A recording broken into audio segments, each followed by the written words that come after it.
기도 감사드립니다.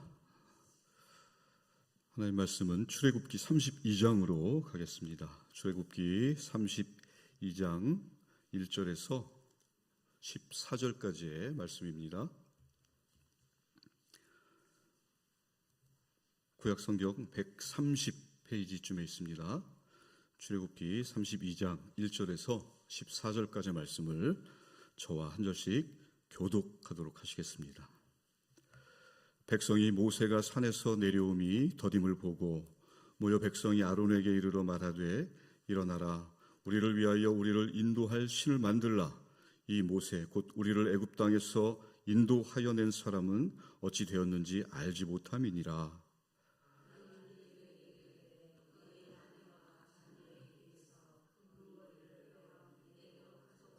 모든 백성이 그 귀에서 금고리를 빼어 아론에게로 가져가매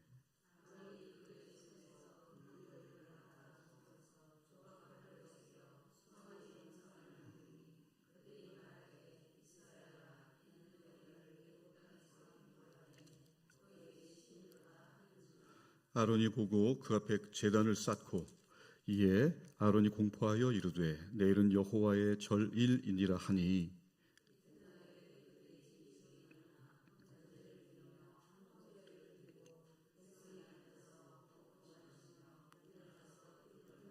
여호와께서 모세에게 이르시되 너는 내려가라 내가 애굽 땅에서 인도하여 낸 내 백성이 부패하였도다.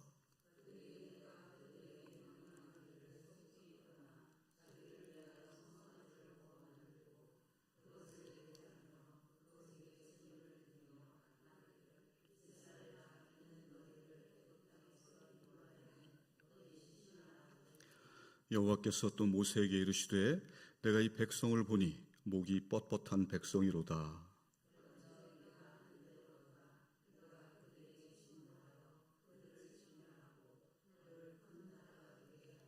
모세가 그의 하나님 여호와께 구하여 이르되 여호와여 어찌하여 그 큰 권능과 강한 손으로 애굽 땅에서 인도하여 내신 주의 백성에게 진노하시나이까.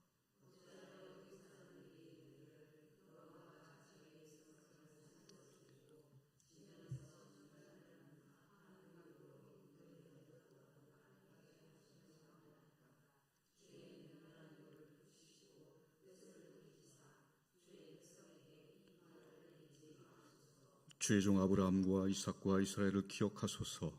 주께서 그들을 위하여 주를 가리켜 맹세하여 이르시기를 내가 너희의 자손을 하늘의 별처럼 많게 하고 내가 허락한 이 온 땅을 너희의 자손에게 주어 영원한 기업이 되게 하리라 하셨나이다.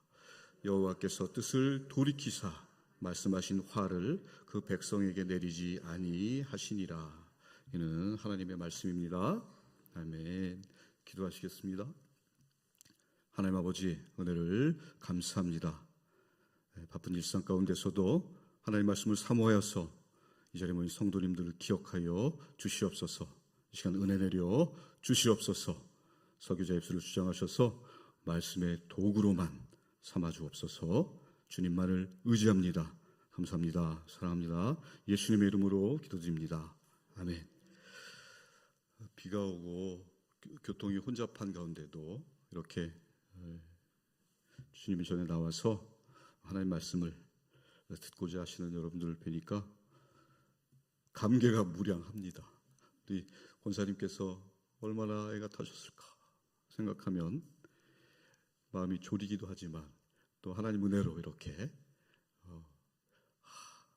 기도하시는 걸 보니까 역시 우리 하나님이시구나 그런 생각을 들었습니다. 가스펠 프로젝트를 계속해서 우리가 살펴보고 있는데요. 오늘 제목은 구속자 하나님께 맞서다라는 제목으로 여러분과 은혜를 나누겠습니다. 앞 단락에서 우리는 하나님의 이스라엘 구출작전 경위들을 쭉 살펴보았습니다. 아시다시피 애굽에 내려간 야곱의 자손들이 430년 동안 애굽의 종노릇을 했습니다. 하나님께서 그들의 고된 생활을 보시고 또 신음소리를 들으시고 그들을 구출하기로 작정하셨습니다. 그리고 모세를 바로에게 보내죠. 너는 가서 바로 앞에 서라. 그리고 내 백성을 데리고 너희에게 약속한 가나안 땅으로 들어가라고 말씀하십니다. 그래서 모세는 바로 앞에 서게 됩니다. 그리고 하나님의 뜻을 전하죠.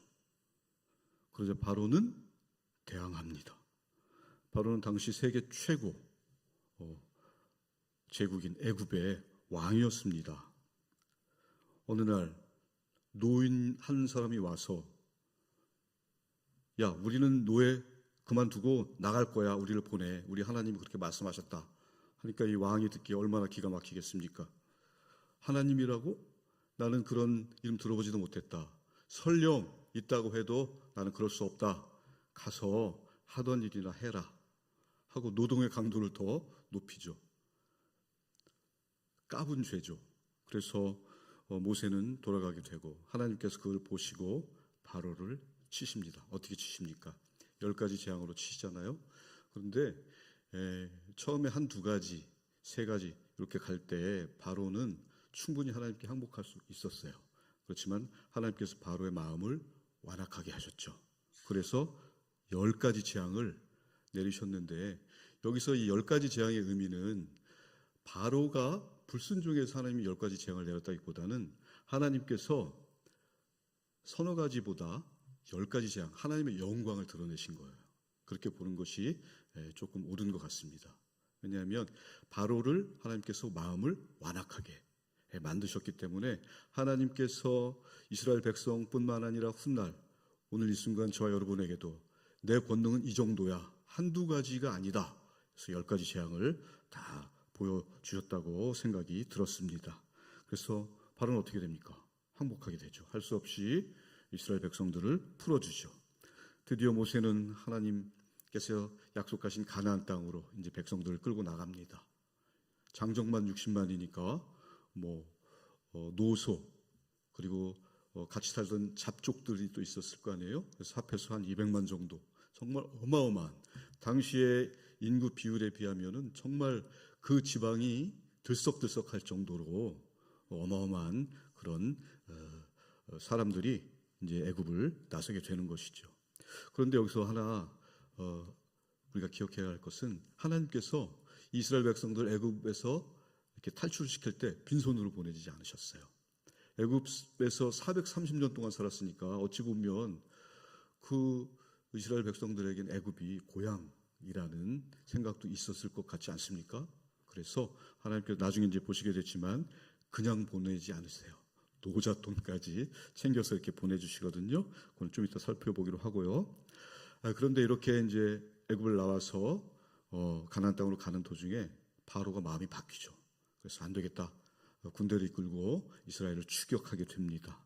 그리고 그들을 추격하는 가운데 드디어 홍해에 다다르게 되죠. 이스라엘 백성이. 앞에는 홍해, 바다, 뒤에는 애굽 군대.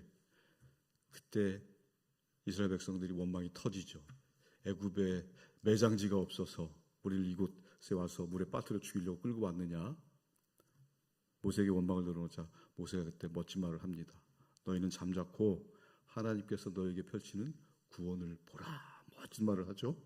그래서 이런 모세의 멋진 말은 나중에는 더 멋진 말을 하게 돼요. 내 이름을 하나님 내 이름을 생명책에서 빼시는 한이 있더라도 이 백성들 포기하지 마시고 한 번만 봐주십시오. 나중에 이제 이런 믿음을 바울도 이어받게 되는데요. 아무튼 그렇게 해서 하나님께서 구원을 펼치시고 모세가 지팡이를 들고 홍해를 가리키자 홍해가 쫙 갈라지고 물기둥이 양쪽에 쓰죠. 그래서 그것을 무사히 통과하는 이스라엘 백성들은 구원을 받고 바로의 군대는 거기서 다 수장되는 그런 역사가 벌어지는 것입니다. 그리고 지금 오늘 읽은 본문이 바로 이제 홍해를 건너서 시내산에 당도하는 곳인데요. 여러분 아시다시피 이 시내산이 어떤 곳입니까? 모세가 떨기나무 불꽃에서 하나님을 만난 곳이에요. 그런데 지금 40년이 흘러가지고 다시 이스라엘 백성들을 데리고 시내산에 도착했는데 이 시내산에서 하나님의 율법을 받게 되는 것입니다. 이렇게 따지고 보면 이스라엘 백성들의 광야 생활을 보면 하나님의 임재와 함께했던 시간이었어요. 여러분 생각해 보십시오. 홍해를 갈라 주셨고 또 낮에는 구름 기둥 밤에는 불기둥으로 추위와 더위 막아주셨고 만남의 추루하기로 먹을 거 주셨고 그렇죠? 그렇게 그 광야 생활을 이렇게 추억해 보면 정말로 하나님과 가장 가까운 곳에서 하나님의 임재와 하나님의 영광과 함께했던 동행했던 길이었잖아요. 그러면은 어떤 생각이 드십니까? 당연히 야 우리 하나님이 우리랑 함께해 주셨어. 저 불기둥 구름기둥 만남의 추락이 반석에서 물을 내시고 어마어마한 기적의 역사를 체험했으면 반드시 뭐가 나야 됩니까? 감사가 저절로 터져야 되잖아요.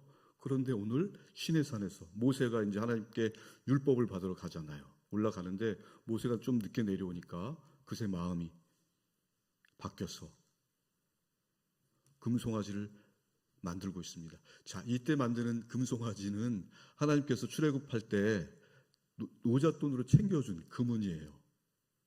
이제 말씀을 보시면 알겠지만 아무튼 그런 하나님의 은혜를 기억해야 되는 순간에 우상 숭배를 하고 있다는 장면이 오늘 전체적인 장면입니다. 그래서 우리 성도들도 마찬가지죠.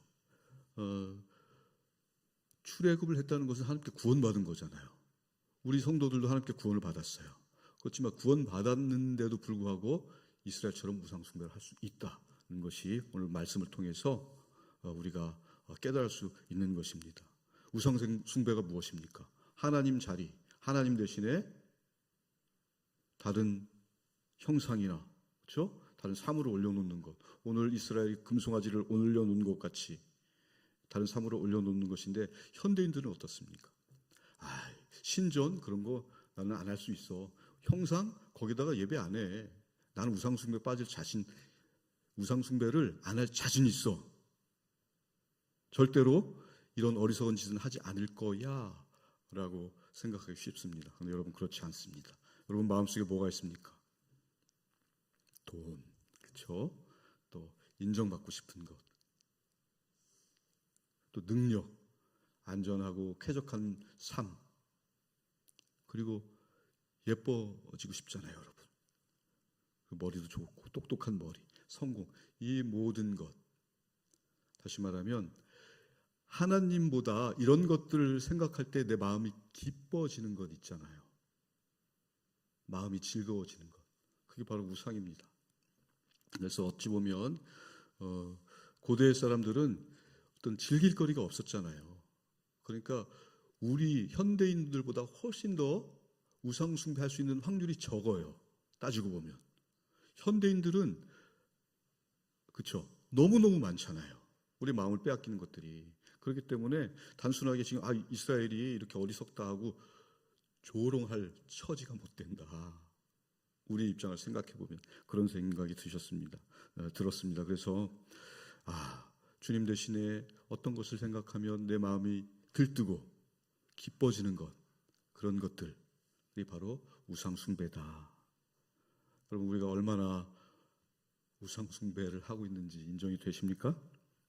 이것이 오늘 신학적 주제가 되겠습니다. 오늘의 신학적 주제를 한번 같이 읽도록 하겠습니다. 우상 숭배는 하나님의 자리에 다른 사람이나 사물을 놓는 것입니다. 그렇습니다. 그래서 첫 번째 대지는 우리 가스펠 프로젝트의 특징은 3대지로 이렇게 나눠 있는데요. 첫 번째 대지를 한번 같이 읽어보도록 하겠습니다. 우상 숭배는 참 예배를 왜곡합니다. 지금 애굽을 떠난 이스라엘은 시내산에 딱 이르렀죠. 시내산에서 모세가 이제 하나님께 율법을 받으러 가는데, 자, 하나님의 율법이라는 게 어떤 의미일까요? 여러분, 430년 동안 노예 생활을 했잖아요. 노예는 뭘까요? 노예.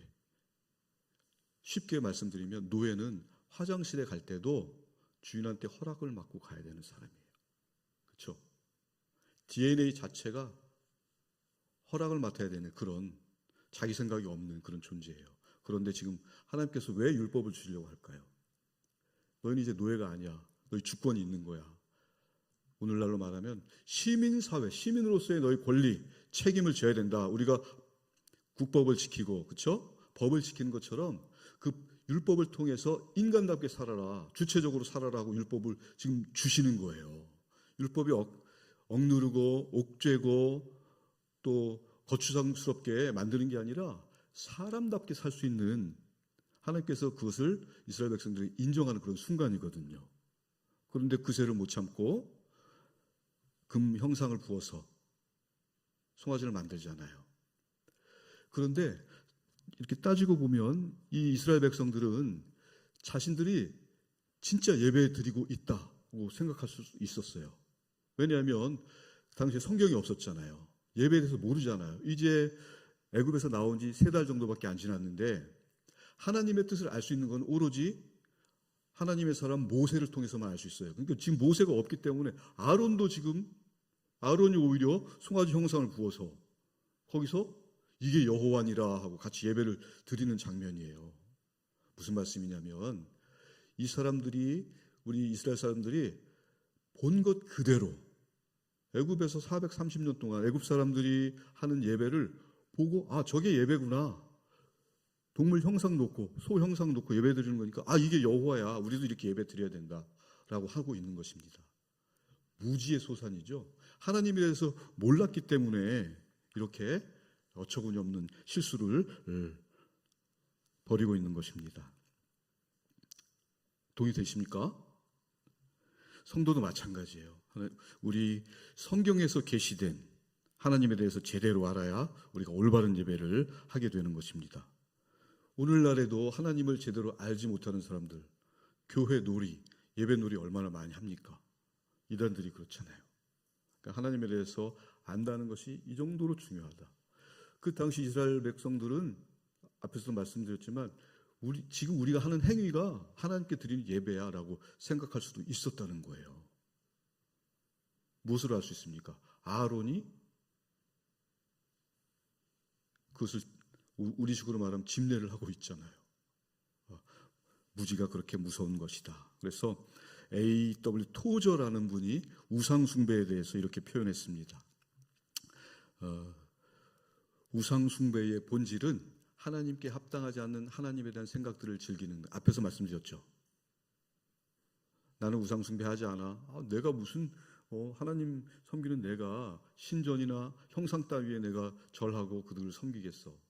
근데 다시 한번 확인하는 것은 하나님에 대한 합당하지 않은 생각들을 즐기는 것, 마음속으로 하나님보다 다른 것들을 더 기뻐하는 것, 모든 것이 우상이다. 다시 한번 확인을 하게 되는 것입니다. 그래서 이렇게 첫 번째는 무지, 그리고 내 마음속에 어떤 즐거움을 쫓는 것들, 이런 모든 것들이 우상숭배라는 것이기 때문에 예배를 왜곡하고 있다. 그렇죠? 참된 예배, 우리가 앞에서 말씀드렸지만은 예배 놀이라고 우리가 칭하는 이단들의 어떤 그런 모습들을 보면서 그들이 하나님을 알지 못하기 때문에 똑같이 이스라엘과 같은 행위를 벌이고 있다라고 말씀드릴 수 있는 것입니다. 그래서 우상숭배를 하는 것 자체가 예배를 모르고 예배를 왜곡하는 행위가 되는구나 라는 것을 말씀하고 있습니다. 우리 성도들도 이 예배에 대해서 정확히 일단 알아야 돼요. 그렇죠? 정확히 알아야 되고, 이스라엘 백성들이 금송아지를 여호와라 하면서 예배를 드리고 있는 것은 분명히 출애굽할 때 모세가 설명을 했죠. 지금 우리는 이제 하나님의 부르심을 받아서 하나님이 약속해 주신 가나안 땅으로 가야 된다. 그런데 그 하나님 말씀을 흘려들었기 때문에 그래요. 하나님 말씀을 흘려듣고 오히려 그동안 애굽에서 살았던 것, 애굽 사람들의 행위들이 마음속 깊이 남아있었기 때문에 하나님은 잊고 자기들의 생각에 떠오르는 애굽 사람들의 행위만 기억했기 때문에 이런 현상이 발생하고 있는 거예요. 우리 성도들도 마찬가지잖아요. 하나님께서 우리를 구원해 주셨어요. 그럼 구원해 주신 그 은혜를 받아서 은혜를 잊지 않으려면 어떻게 해야 될까요? 그냥 은혜 받으면 이스라엘처럼 이렇게 될 수가 있다는 것입니다. 무슨 말씀이냐면 하나님께서 나를 구원해 주시고 나를 하나님의 자녀 삼아 주시고 또 동역자로 삼아 주셨는데 그 은혜를 흘려보내거나 개발하지 않거나 사용하지 않으면 이스라엘처럼 이렇게 헛된 것으로 시간을 낭비할 수 있다. 이렇게 말씀을 드리는 것입니다. 왜냐하면 하나님을 잊게 되니까. 우리 일상생활에서 여러분 한번 생각해 보십시오. 하루 내가 24시간 중에 하나님께 대한 생각이 더 많은지 TV 주말 드라마에 가 있는 관심이 더 많은지 생각해 보면 우리는 얼마나 평소에 하나님을 잊고 있는지. 그래서 제가 제안하는 하나 해드리는 것은 뭐냐면 하나님께 받은 은혜를 지속시키고 하나님을 기억하는 것은 교회의 사역에 참여하는 것입니다. 그래서 낯설고 또 내가 좀 어려움이 있다 하더라도 찬양대나 또는 교사나 아니면 각종 섬김의 자리에서 내가 그 하나님의 은혜를 받은 것을 잊지 않는 기억하는 도구로서 이 사역을 하면은 하나님의 은혜를 비교적 덜 잊는다. 오늘 이스라엘 백성들이 하나님을 잊고 습관대로 했던 대로 세상 것에 애굽의 것에 마음이 뺏겨서 하나님의 예배를 잊었듯이 우리도 그럴 수 있으니 하나님이 주신 은혜, 우리 현대인들은 특별히 교회에 출석하는 분들은 교회 하는 사역에 참여해서 함께 사역할 때 하나님의 은혜를 잊지 않고 지속할 수 있고 또 배우게 되고 그렇죠? 나눔으로써 또 은혜를 충만하게도 할 수 있는 것입니다. 무슨 말씀이냐면 제가 왜 이런 말씀 드리냐면 저희 학생부에서 교사들을 모집하고 있습니다. 그러니까 학생부 교사로 많이 섬겨주세요. 잘하고 못하고 중요한 게 아니잖아요. 그렇죠? 꼭 학생부 교사가 아니라도 찬양대 그리고 우리 많은 사역 가운데서 참여하셔서 하나님 은혜를 기억하고 또 은사를 나누는 그런 복된 시간 됐으면 좋겠습니다. 자, 두 번째로는 우상 숭배는 정죄받아 마땅합니다라고 말씀하고 있습니다. 오늘 우상놀이에 빠져 있는 이 백성들을 보면서 하나님께서 분노하시잖아요. 자비가 넘치시고 사랑이 넘치는 하나님께서 참지 못하시고 분노를 막 표출하고 계세요. 그리고 모세에게 말씀하시죠. 너 내려가서 쟤네들 지금 예배 드린다고 하고 있는데 저 당장 멈추게 해라. 그리고 저들에게 맞서라. 바로 잡아라. 하시면서 진멸하시기로 정죄하시기로 마음을 딱 드시는 것을 볼 수 있어요. 오늘 32장 7절에서 10절에 나와 있거든요. 이것은 이 말씀은 함께 읽었으면 좋겠습니다. 출애굽기 32장 7절에서 10절 말씀입니다. 같이 읽겠습니다. 여호와께서 모세에게 이르시되 너는 내려가라. 내가 애굽 땅에서 인도하여 낸 내 백성이 부패하였도다. 그들이 내가 그들에게 명령한 길을 속히 떠나 자기를 위하여 송아지를 구워 만들고 그것을 예배하며 그것에게 제물을 드리며 말하기를 여호와께서 또 모세에게 이르시되 내가 이 백성을 보니 목이 뻣뻣한 백성이로다. 그런즉 내가 하는 대로 두라. 내가 그들에게 진노하여 그들을 진멸하고 너를 큰 나라가 되게 하리라. 아멘. 여러분 많은 범죄들이 재고의 여지가 있잖아요. 무슨 말씀이냐면 그래도 조금 용서해 줄 여지가 있는데 오늘 하나님의 이런 말씀을 보면 우상 숭배는 재고의 여지가 없는 것 같아요. 왜냐하면 민족 전체를 쓸어버리겠다고 말씀하시고 계시는 것입니다. 수많은 죄 중에서 우상 숭배는 그만큼 하나님께서 크게 보신다는 것입니다. 자, 그런데 오늘 특별히 6절과 7절을 통해서 알 수 있는 것이 있어요. 6절 말씀을 보면은 백성이 앉아서 먹고 마시며 일어나서 뛰놀더라. 먹고 마시고 일어나서 뛰놀았대요. 그리고 7절에 보면 바로 부패하였다 이렇게 말씀하고 계세요. 무슨 말씀입니까? 먹고 마시고 뛰어놀았는데 왜 부패라고 말씀하실까? 자, 이 장면을 보고 온 학자는 이들이 이것을 성적인 행위가 일어났다라고 표현하고 있습니다. 무슨 말씀인지 이해되시나요? 음주 가무 후에는 반드시 그런 쪽으로 흘러가지 않았나. 충분히 여지가 있는 말씀이죠.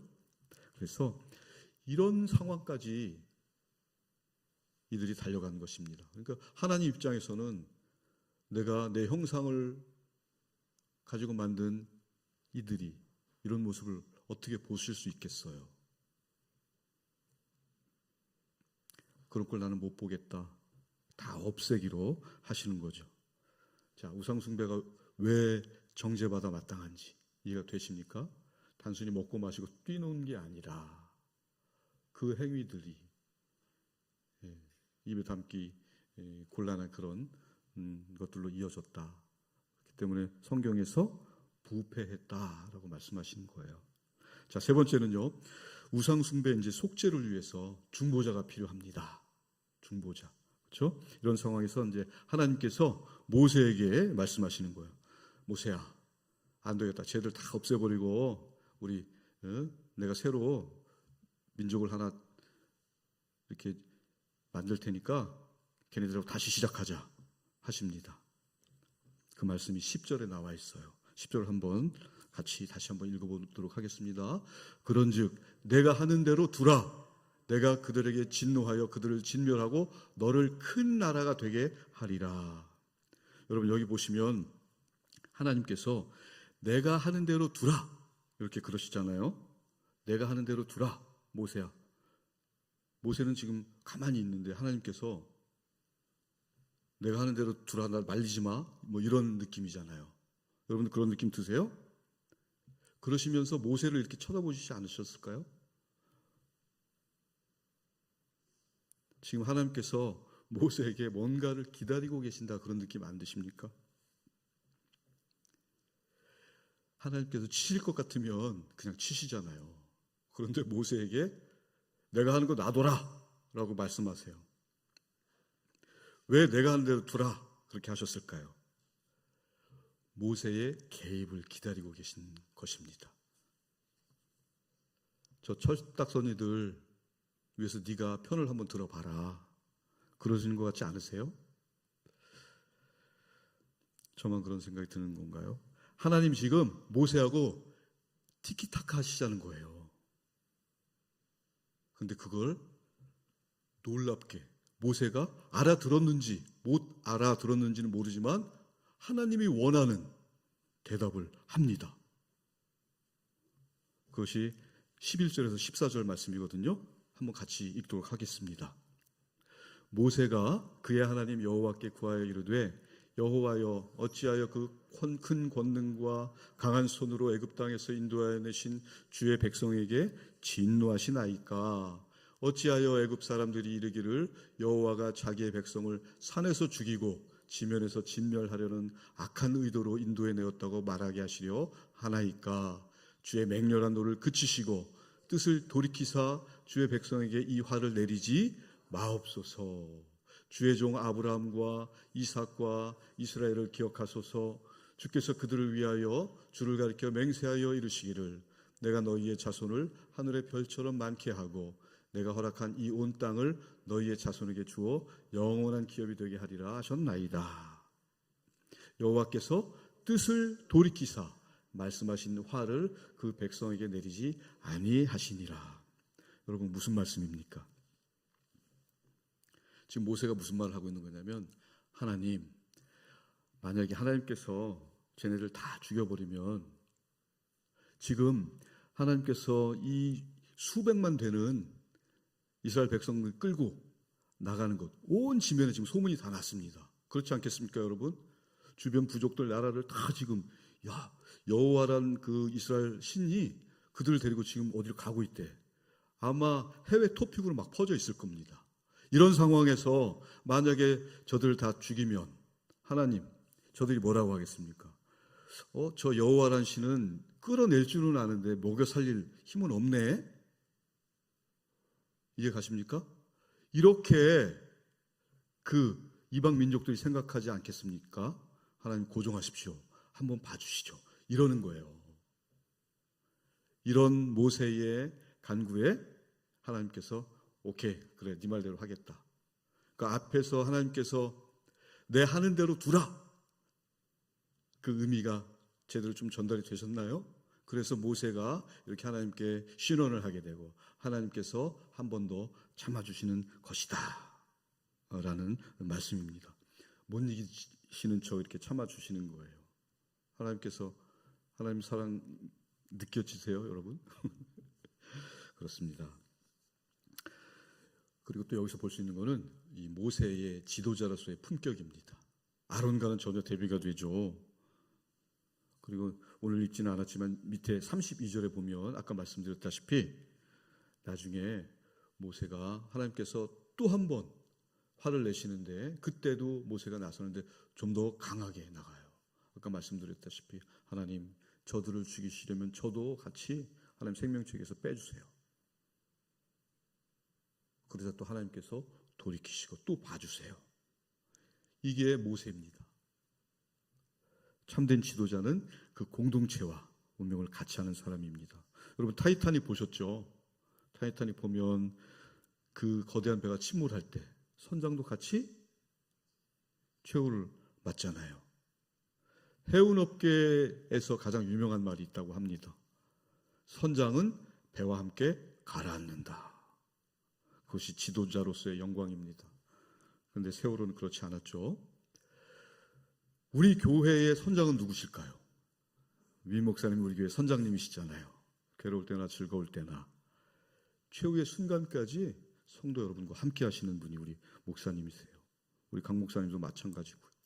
목회자는 이 모세의 심정으로 성도와 함께 하는 것입니다. 우리 구역장님도 마찬가지죠. 여러분 오늘 모세를 보면서 목자의 심정을 헤아려 보시기 바랍니다. 그리고 우리 두 목사님 또 구역장님들 위해서 기도 많이 해주십시오. 자, 이렇게 내가 하는 대로 두라라고 말씀하신 하나님의 뜻이 제대로 전달되는지 모르겠습니다. 아무튼 이런 하나님의 심정은 지금 저와 여러분에게도 동일하게 하나님께서 기대하고 계세요. 교회를 위해서 기도해라. 성도들 위해서 기도해라. 너 가족들을 위해서 기도해라. 지금 기다리고 계시는 거예요. 오늘 말씀을 통해서 그것이 여러분들에게 잘 전해져서 하나님과 티키타카 기도하는 모세와 같은 그런 분들이 다 되셨으면 좋겠습니다. 말씀을 정리하겠습니다. 오늘 단락에서 우리는 우상 숭배의 현실을 보게 되었고 또 중재자인 모세에 대해서 살펴봤습니다. 이스라엘의 이런 행위들을 통해서 정말 모세 같은 중재자, 중보자가 얼마나 필요한지 우리가 확인하게 되었는데요. 우리도 마찬가지죠. 우리도 얼마나 많은 알게 모르게 우상 숭배를 하고 있습니까? 그렇기 때문에 구원받은 성도라 할지라도 지금 이 시간까지 앞으로도 영원히 주님 재림하시는 그날까지 우리는 중보자이신 예수님이 필요한 겁니다. 지금도 하나님 보좌 우편에서 우리를 위해서 중보하고 계시잖아요. 예수님께서. 주님께서 항상 생각하고 감사해야겠습니다. 그리고 그 감사의 길이 무엇일까요? 주님의 몸된 교회를 섬기는 거예요. 그리고 예수 믿는 모든 사람들에게 주신 성령님께서 여러분의 안에 지금 내주하고 계시거든요. 여러분 성령의 능력은 성도를 은혜 받는 자리에 머물게 하지 않으세요. 그냥 나를 은혜 받고 그냥 편하게 신앙생활을 하고 싶어. 이 자리에 절대로 앉아있게 두시지 않습니다. 성령의 능력은 예수님의 길을 걷게 하세요. 그렇기 때문에 성령 받은 여러분 감사로 반응하십시오. 예수님의 길을 걸으셔야 되는 거예요. 큰 교회만을 찾아서 편하고 좀 약삭빠르게 신앙생활하는 이 시대에 기도 후원자 또 교사로 찬양대로 식당 봉사로 각종 섬김으로 우리 주님의 몸된 교회를 섬기시는 이 자리에 계신 우리 성도님들 하나님께서 기억하실 것입니다. 또 더 많은 사역으로 나를 개발하고 또 은혜를 잊지 않기 위해서 한 가지 사역 한번 더 해볼까? 지금 마음속에 감동이 계신 분들은 그것을 실행하시기 바랍니다. 지금은 구원받을 만한 때요 하나님께 올인할 때입니다. 아멘. 기도하시겠습니다. 하나님 아버지 은혜를 감사합니다. 하나님 자리에 나를 올려놓고 껍데기만 하나님 앞에 앉아 있었던 날들을 포기합니다. 자백합니다. 이제 하나님만이 나의 참된 주인이심을 선포합니다. 이 결단이 나의 현실이 될 수 있도록 성령 하나님 저희를 도와주십시오. 모든 우상을 제거하고 순전한 믿음으로 하나님과 동행하는 우리 신길동교회 모든 성도님들 다 되게 하여 주시옵소서. 감사합니다. 사랑합니다. 예수님의 이름으로 기도드립니다. 아멘.